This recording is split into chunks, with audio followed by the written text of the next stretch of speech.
So, imagine you're just pouring your morning coffee, right? You Mhm. look up at the sky and you realize that by dinner time, your entire planet is going to belong to someone else. Yeah, just completely gone. Exactly. No drawn out political negotiations, no shifting front lines or heroic years long resistance in the trenches, just a 9-hour eviction notice delivered straight from the cosmos. It is such a brutal concept. Right. So today, we're doing a deep dive into a narrative where humanity isn't really the hero. Well, at least not at first. We are looking at this source material called The Human Spirit Unbound, which details Earth's stunningly rapid defeat and its decades-long occupation by this massive galactic empire. And it's a completely jarring premise because it strips away literally all of our historical precedents. Like, we're used to the idea that conquering a world, or I mean even just a landmass, takes immense time. Right time, resources, attrition. Exactly. But the invasion described in this source didn't take years. It lasted exactly 9 hours. Mm. The Empire arrived with a fleet so vast it literally blocked out the sun. Yeah, orbital defense stations just vanished in minutes. Military satellites were turned into glowing debris almost instantly. Okay, let's unpack this because the ground forces didn't fare any better, right? You had every nation's military fighting back with everything they had, but they were going up against weapons that literally bent gravity. Which is just, I mean, how do you even fight that? You don't. Fighting gravity-bending tech with traditional ballistic missiles is like trying to win a fist fight against someone who can change which way is down. That is a great way to put it. It doesn't matter how hard you punch if you're suddenly falling into the sky. So it wasn't really a war. I mean, calling it a war implies some sort of contest. This was just an overwhelming fundamental shift in the rules of physics being imposed on us. Right. An eviction, like you said earlier, I mean, the Empire didn't defeat humanity tactically. They defeated us fundamentally. Hmm. And the moment that physical conflict ended, this psychological one began. Which is where the real horror starts. Yeah, because the transition from that physical defeat to psychological subjugation is where the real mechanics of this occupation come into play. Within days, the Empire raised its black and gold banner over every major capital, and they immediately began stripping Earth of its oceans and rare elements. Just immediately taking the resources. Yes, but they didn't just want resources. They really wanted to break the concept of human resistance. Right. They reduced the surviving population to, miners, factory workers, laborers, and they specifically targeted the next generation, enforcing this doctrine that humanity was inherently weak and obsolete. It was systematic. Totally. And the Galactic Emperor himself issued a decree that really sets the tone for the entire 20-year occupation. He stated, humans possess courage, but courage without power is meaningless. It's a chilling philosophy. But what's fascinating here is how the Empire weaponized that specific idea. They turned Earth into a literal cosmic joke. Yeah, that part was wild to read. Right. The sources detail how the Emperor would literally parade this conquered, strip-mined world in front of other alien civilizations. They broadcasted our subjugation to make the rest of the galaxy laugh at us. Which is just so cruel. It was a brilliantly cruel tool of intimidation disguised as entertainment. By making a mockery of human courage, they were sending a clear message to every other civilization. Like, submit or you'll be the punchline next. Okay, but I have to stop you there because I really need to push back on the logic of the Empire here. Oh, go for it. If you know a species is incredibly courageous and the Emperor explicitly admits that we are in his decree, why on earth would you leave them in charge of handling the vital infrastructure of the planet? Oh. Because think about it. You're forcing humans into mines. You're forcing them into massive industrial factories. Even if there are armed guards, you are handing a highly motivated, desperate species direct access to raw materials and industrial bases. That seems like an incredibly stupid oversight for such an advanced civilization. I see your point, but I actually completely disagree. Really? Why? From the Empire's perspective, it wasn't an oversight at all. It was entirely logical based on their worldview. You have to understand the sheer scale of their technological dominance here. Okay, fair.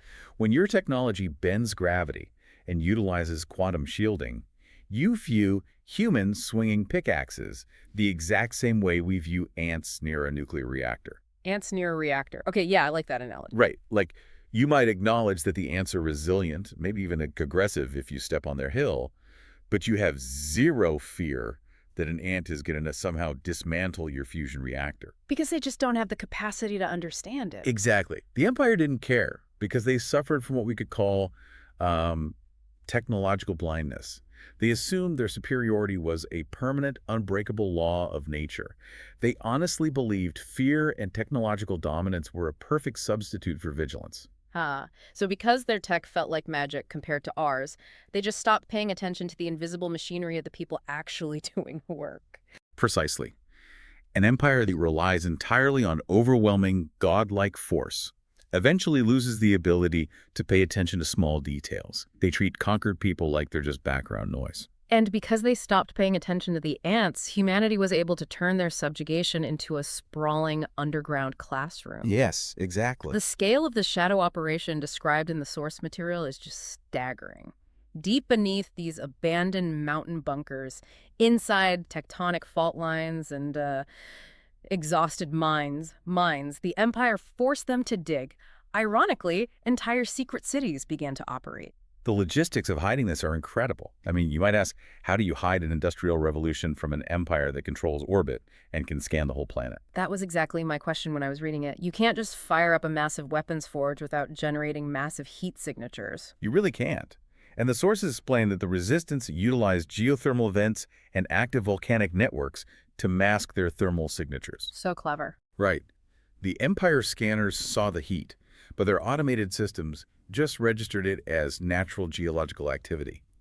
And underneath that cover, you had scientists who survived the initial invasion working alongside former soldiers to train an entirely new generation. But they weren't just plotting a loud, messy rebellion, Yeah. They were studying. They were actively smuggling and dismantling any captured imperial technology they could get their hands on. And here's where it's really interesting, because this is the massive paradigm shift. Realization. Exactly. When the invasion first happened, the Empire's fleet looked like magic.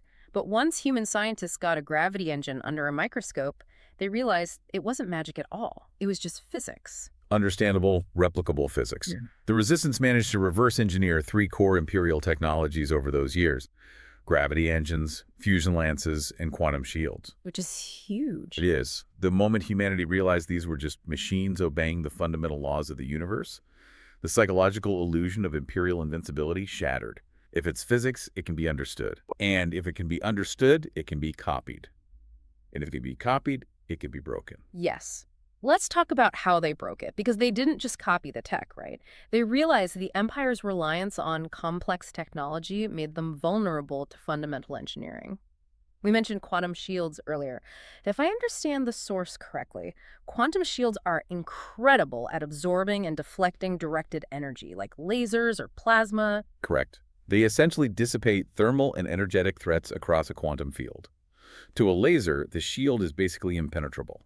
But the human engineers figured out that a shield designed to catch a laser isn't necessarily designed to catch a massive rock moving at relativistic speeds. No, it is not. So instead of trying to outlaser the Empire, humanity built massive rail cannons, just pure kinetic energy. They accelerated tungsten rods, which are essentially giant metal telephone poles, to impossible speeds. No flashy plasma, just raw physical mass. It's the ultimate asymmetrical warfare strategy. You don't beat the master at their own highly complex game, you change the rules back to something brutally simple. Just hit them with a really fast rock. Basically, yeah. A quantum shield tries to absorb the heat of a laser, but when a tungsten rod hits it at Mach 50, the sheer kinetic trauma overloads the field generators instantly. That is so brilliant. It's scrappy, fundamental engineering exploiting the blind spots of an overly advanced civilization. And the sources state that within 15 years, humanity had built an underground fleet of 10,000 ships using these hybridized technologies. 10,000 ships underground. Yeah, 15 years to go from a conquered strip mine rock to surpassing the galactic standard. But here is where the story demands a closer look, I think. Because they had the ships, they had the weapons, but they didn't attack. Right. They held back. They waited another 5 years. Why? I mean, you have the tools to free your people who are currently enslaved and suffering, and you choose to wait half a decade.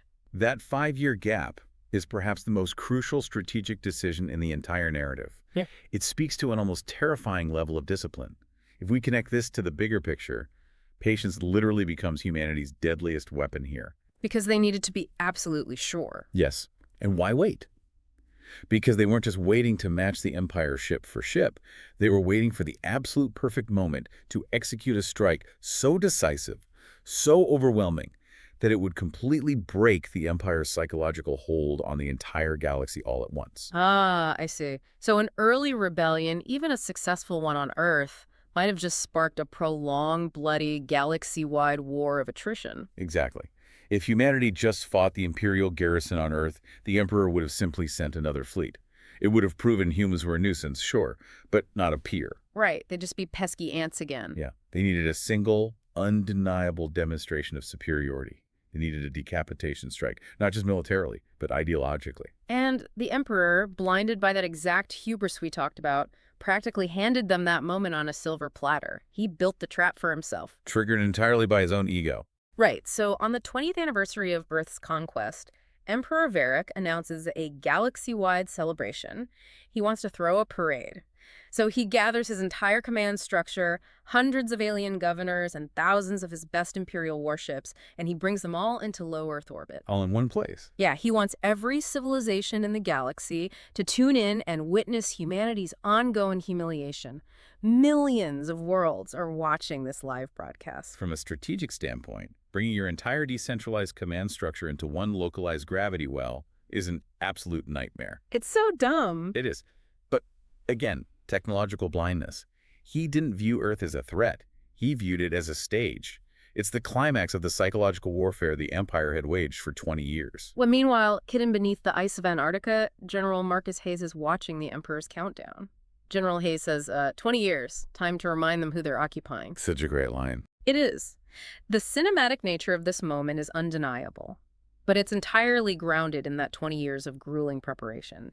He presses a sequence, and across the entire planet, the landscape itself begins to shift. The logistics of the reveal alone are staggering. You have mountains opening up, deserts splitting apart, glaciers fracturing as 10,000 hidden launch facilities awaken all at exactly the same time. And the Empire's scanners, which had been registering nothing but geothermal activity for 2 decades, suddenly go from zero to absolute chaos in a fraction of a second. It's lighting up everywhere. Yeah, they're registering unknown contacts. 10, 100, 1,000, 10,000 fully armed human warships ascending from the crust of the Earth. It's like Emperor Varric built a massive galaxy-wide Trojan horse, but instead of sneaking an army into a city, humanity let the Empire invite the whole galaxy to watch Earth break out of its cage. That's a really good analogy. And the battle mechanics of this counterstrike reflect every single lesson learned during the occupation. The human fleet didn't just fire randomly. They executed a highly specific tactical doctrine. The first volley alone targeted every Imperial command ship. With those tungsten rods we talked about. Exactly. The human ships fired those kinetic railguns, and the source material is very specific here. The Imperial command ships weren't damaged. They were instantly destroyed. Wow. The quantum shields failed exactly as the human engineers predicted. You could just imagine the alien admirals staring at their screens in absolute disbelief, realizing in a matter of seconds that their untouchable technology had just been rendered completely obsolete by kinetic mass. And before the Empire's top-down command structure could even formulate a reaction, because remember, their command ships are gone and their doctrine relies on centralized orders, the human fleet engages the dreadnoughts. The big guns. Yeah, the sky just turns to fire. The remaining Imperial ships try to fight back using their planet-killing beams, but human ships answer with gravity-breaking missiles. We really need to unpack those gravity-breaking missiles because it's a brilliant subversion of the Empire's own tech. Oh, please do. I love this part. So the Empire uses gravity engines to move and stabilize their massive ships, right? Right. The human missiles didn't carry explosives. They carried localized singularity generators. Which sounds terrifying. It is. When they hit an Imperial ship, they inverted the ship's own gravity field. They essentially used the massive weight of the Imperial dreadnoughts to tear themselves apart. So they turned the Empire's own physics against them. Entire alien formations are just vanishing inside miniature singularities. It's an absolute slaughter. It's the exact moment the Emperor realizes the terrible truth. That he was wrong all along. Right. Humanity had never actually accepted defeat. We spent 20 years studying, preparing, and improving. The occupation didn't crush the human spirit. It refined it under immense pressure. It forged a cold, calculated determination that was far more dangerous than any hot-blooded rebellion. Which brings us to the aftermath, and arguably the most important part of the source material. Winning the firefight is one thing. That proves you have better guns. But how humanity handled the surrender, is what actually broke thousands of years of imperial rule. Yeah, the contrast is stark. The initial invasion of Earth took 9 hours. The liberation of Earth took just 6. A 6-hour battle. The Imperial fleet completely collapses, escape ships are fleeing into deep space, and the Emperor's massive flagship loses power and is boarded by human marines. And this raises the ultimate question of the narrative. What do you do with the architect of your species suffering? You have the Emperor right there. He stripped your planet. He enslaved your people for a generation. You'd want revenge. Naturally. And the Emperor fully expected a brutal televised execution, because that is the standard currency of his empire. Violence and dominance. To him, power is the ability to destroy. But instead, General Hayes does something entirely unexpected. He doesn't execute him. He offers the Emperor a chair. Just a chair. Yeah, he makes him sit down. And then, utilizing the exact same galaxy-wide broadcast network the Emperor set up for his parade, Hayes activates every single communication channel. He looks at the Emperor and says, "You wanted the galaxy to watch Earth surrender. Now they'll watch something else." The message humanity broadcasts in that moment is an absolute masterclass in ideological warfare. It really is. If they had executed the Emperor, they would have just signaled to the galaxy that there was a new violent boss in town. The cycle of fear would just continue. Instead, they explicitly state, "We do not seek conquest. We seek freedom." They lay it all out for the listening galaxy. They explain that the occupation didn't break them. It taught them patience. It taught them unity. And my absolute favorite line of the whole transmission, it taught us never to underestimate those with everything to lose. By sparing him, they proved they were fundamentally different, fundamentally better than the system they were replacing. The illusion of imperial invincibility wasn't just militarily broken, it was philosophically broken. Which is so much more powerful. Exactly. Across the cosmos, thousands of oppressed worlds hear this message. They see the untouchable Emperor sitting quietly in a chair, defeated not by magic, but by patience and physics. And immediately, those worlds begin rising up. The empire that ruled for millennia collapses within months. So, looking at all of this, what does it mean for you listening right now? There's a real lesson here. Yeah, it's a massive, sweeping sci-fi epic, sure, but there is a very real, very grounded takeaway here about how we handle seemingly unbeatable systems. When you are facing your own insurmountable gravity-bending obstacles, maybe it's a massive technological shift in your industry, an overwhelming corporate monopoly, or just a systemic issue that feels completely unbeatable, the best strategy isn't always immediate, loud rebellion. No, definitely not. You don't have to charge the barricades on day one. Often that's exactly what the dominant system wants you to do, because they know they can beat you in a direct contest of strength. Exactly. Sometimes the most powerful thing you can do is go underground. Study the mechanics of your problem, realize that what looks like magic or unbeatable force from the outside is usually just a system. And any system can be understood. Understood, dismantled, and improved upon. You look for their technological blindness. You figure out where they are relying on complex shields that can be shattered by fundamental, simple kinetic solutions. You quietly build your capabilities, you practice extreme patience, and you wait until you are fully ready to change the rules of the game. It's a really powerful lesson in asymmetrical strategy. However, there's a lingering shadow to a victory, this absolute. A philosophical question that the source material actually leaves unspoken, but one that logically follows, and something we must consider. Okay, what is it? Well, now that humanity has successfully freed the galaxy, while simultaneously holding the blueprints to miniature singularities, gravity-breaking missiles, and 10,000 highly advanced warships, how do they resist the intoxicating pull of power? As the new ultimate authority in the universe, what must humanity do day after day to ensure they don't slowly succumb to the exact same hubris and become the very galactic empire they just destroyed? Man, that is a heavy thought to leave you with, but an incredibly important one to mull over. Thank you so much for joining us on this deep dive. Keep questioning the systems around you, keep learning how things work under the surface, and as always, keep diving into the unknown.